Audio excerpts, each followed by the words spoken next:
What's up, YouTube? This is Too Raw for TV. So, just wanted to point something out here. You may notice that Russell Westbrook's name is not being mentioned much by LeBron and his fanboys. You know, last year they couldn't keep this man's name out of their mouth. You're not hearing his name being brought up much on ESPN, on Fox Sports. And there's a reason behind that. With the sole exception of some people who tried to make a mountain out of a molehill when Russ missed a game time. Well, he missed it badly, to be honest with you.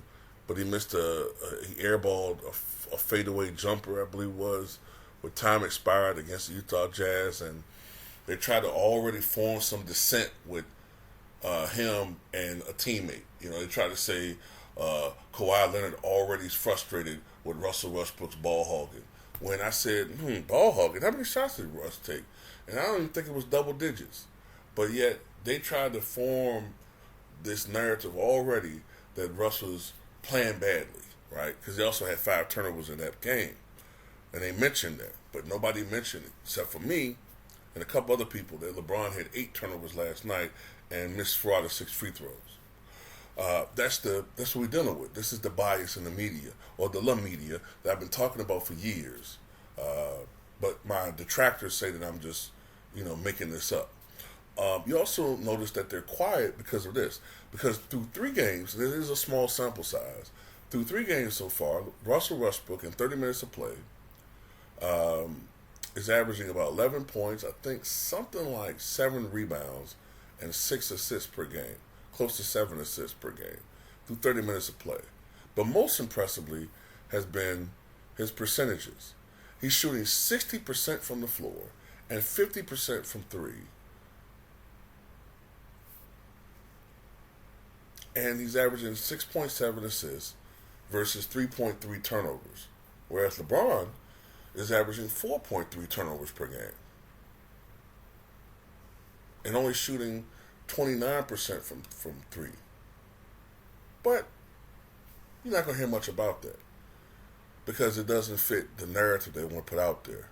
Also, have you noticed that Gabe Vincent, who was an undrafted player that looked so good playing in Miami, playing next to Jimmy Butler, playing with that team, was integral in that team getting to the NBA Finals?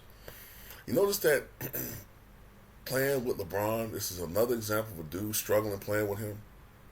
As we've seen in the past with various other guys who look good on other teams, but as soon as they join LeBron, they look like shit, only to look good again when they go somewhere else.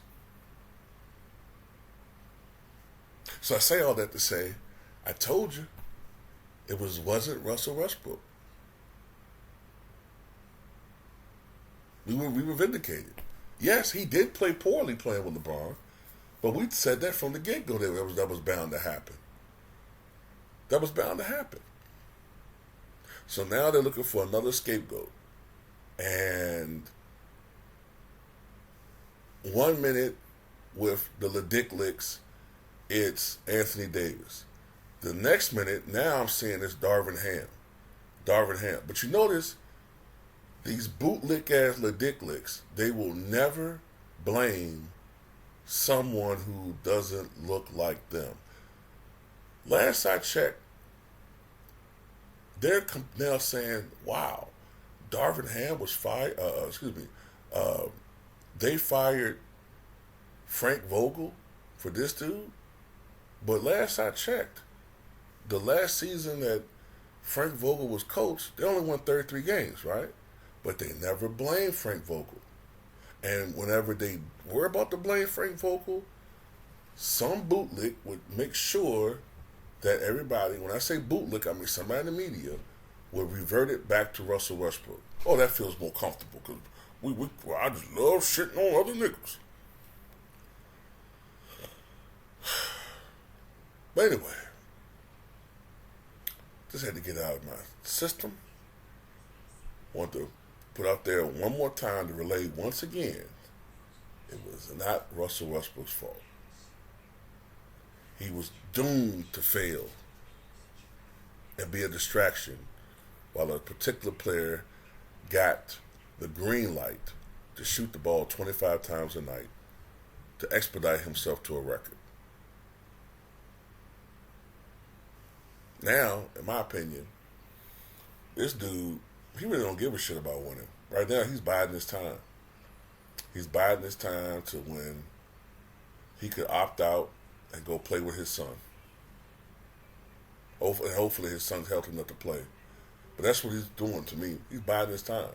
There's always going to be somebody they're going to blame. And there's never going to be him. That's just how it is, man.